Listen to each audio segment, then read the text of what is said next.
from a decision standpoint. Alex, pivoting over to you, like you've really focused over the last 3-4 years on really bringing to sports entertainment properties a fan-facing, very friendly user interface that blends like their fandom, allows them to express their fandom, and using blockchain and the Socios platform in order to do that. So could you just, for the audience, can you give us a brief, like an overview of the company, and then also tell me, what are some of the things that teams are asking you to do more and more of now?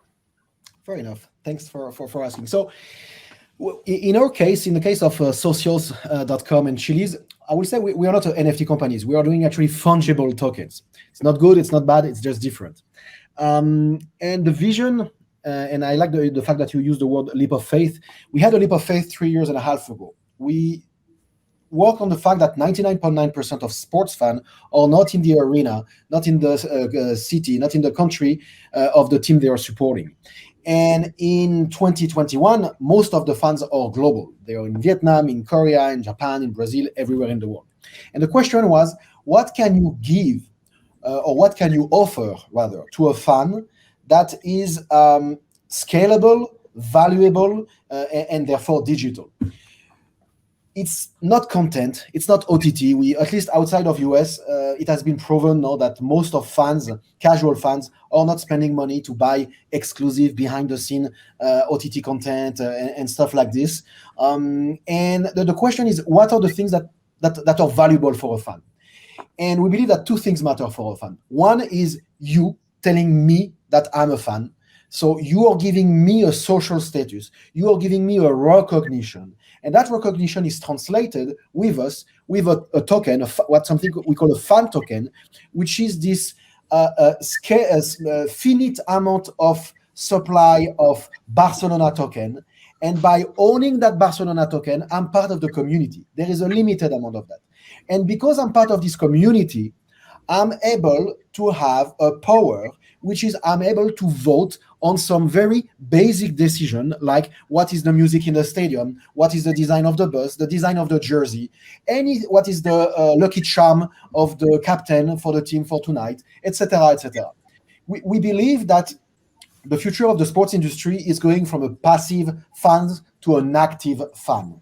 And the transition and that shift is going to come with digital transactional products.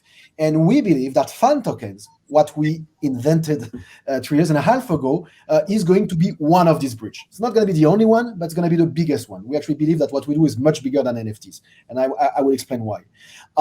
And that's how we started. And we started with 2 clubs or 2 teams. Now we have 30 teams in the world, from mainly soccer because we are European. But we ended up working with UFC, which we announced 2 days ago. We are launching the UFC fan token. We work with another US property called PFL, Professional Fighter Leagues. And the fan who owned the PFL token were able to vote the fighting cards on ESPN+. So that kind of things that we started to push.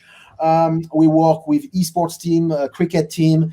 And soon in US, as you may know, Steve, we made a couple of announcements that we are investing, like, no, I can say at least $50 million in US to onboard teams and leagues. We announced recently the Devils that will join the ecosystem, but in the next few days, few weeks, we'll have much more than that.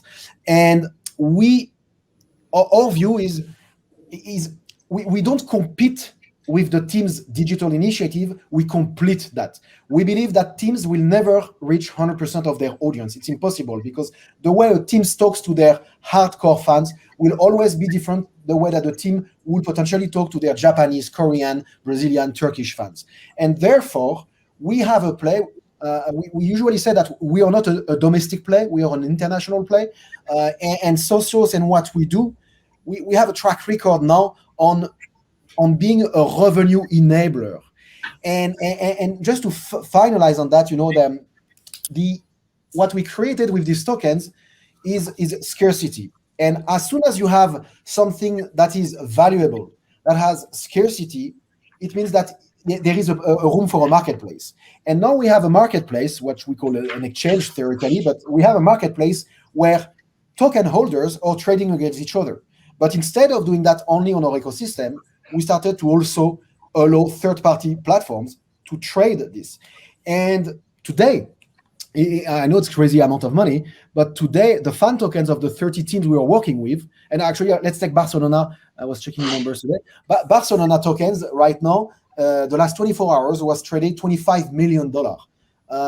And on all our ecosystem, it's $120 million last 24 hours. And we have peak between $300 to $500 million a day.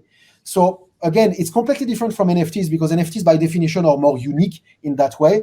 And the trading volume is different. And I don't want to compare apple and oranges. They are different. But what we do is an opportunity for someone to spend $5 in Vietnam or in Korea to be part of a community and suddenly create that link between them and the teams. And that's what we are investing a lot of money in order to achieve this.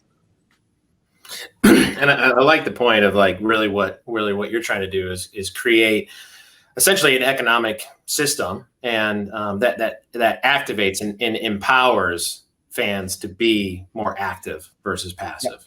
Yep. And for you, so you're fungible tokens right now, but do you have plans for NFTs, and where do you think the NFT space will evolve? I hate the FOMO that exists in NFT right now. I mean, I'm sure that it's the same for the Warriors. You are probably receiving thousands of emails every day from random companies to legitimate companies that wants to help you to create NFTs, etc. I'm in Barcelona today, actually, and I was in another city yesterday with another club. And the guys were telling me they're receiving tens of emails every day from companies that, hey, we're going to help you to create NFTs. At the end, NFTs is this. This is an NFT. The question is what you put inside. The NFT is just a technology. The real play is what is the media and the valuable media or gamified media that you put in this.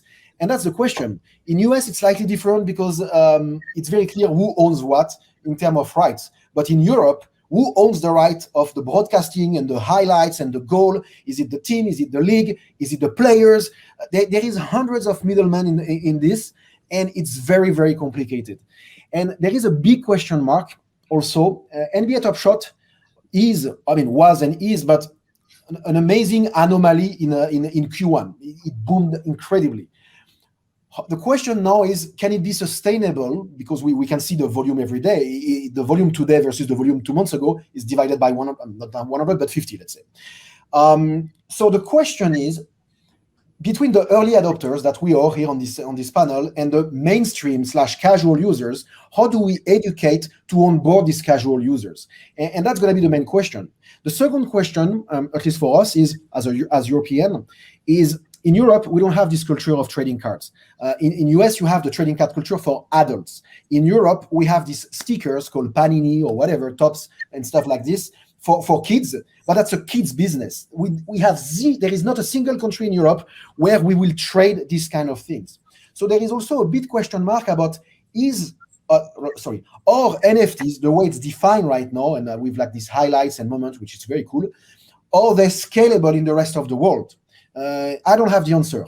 But just because there is a different culture means that we're going to need to educate, not we, because we're not going to do that, but they're going to have to educate, and that education is going to come at a cost. So the boom that is predicted based on what happened in US, that it may happen in the rest of the world, it's not possible. It's not true. For us, we see NFT as a product. We see NFT as a product on the top of our ecosystem. And you said ecosystem, it's exactly that. Fan tokens are a way to give a relationship or to define a relationship between fans, and I'm going to use a very bad word now. I'm going to use the word customer. We believe that fans are going to become customers. We believe that sports teams are going to become more direct-to-consumer or B2C businesses. And therefore, you need to create an ecosystem where these fans are monetized and they have value for what they are paying for, obviously.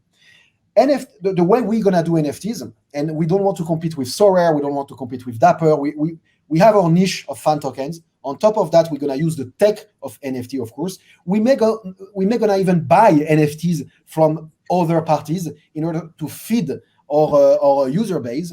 But for example, in our case, is I own a Barcelona token. I'm a fan. I own a Barcelona token or 10 Barcelona tokens for the last 6 months. So I'm a casual fan. I'm a holder of this. And tonight they are playing, and tonight they are scoring, and there is this moment. of Messi scoring a goal. Whoever owns this, it's us, it's Dapper, it's someone else, I don't really care. We could reward randomly these NFTs to the fan token holders. And then these fan token holders randomly, so just one out of 1,000 or 10,000, whatever, then we will gamify that whoever owns these Messi goals because they own the Barcelona token will be eventually invited in our Barcelona skybox that we have, and we have in every stadium right now, more or less in every club.